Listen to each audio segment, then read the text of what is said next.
Ano nga ba ang ibig sabihin ng ritual lamang?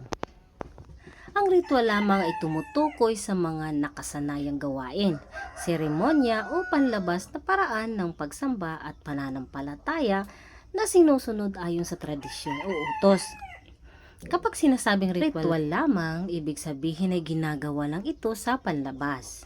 May anyo pero walang tunay na kahulugan, puso o pananampalataya sa loob. Maikling paliwanag. Panlabas lang.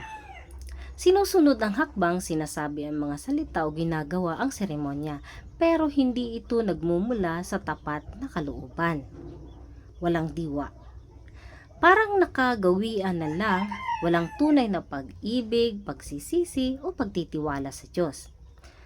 Halimbawa, pagdalo sa simbahan, pagdarasal o pag-aalay na ginagawa lang dahil kailangan o nakasanayan, pero puno ng kasalanan, pagkukunwari o walang malasakit sa kapwa.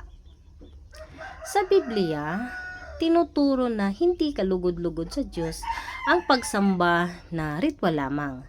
Mas mahalaga sa Kanya ang pusong tapat at buong pagtitiwala kaysa sa magagandang seremonya kung walang katapatan. Okay.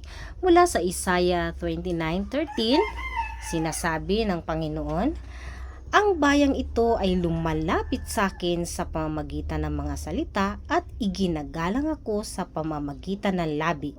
Ngunit ang kanilang mga puso ay malayo sa akin. Ang kanilang pagsamba sa akin ay batay lamang sa mga utos ng tao.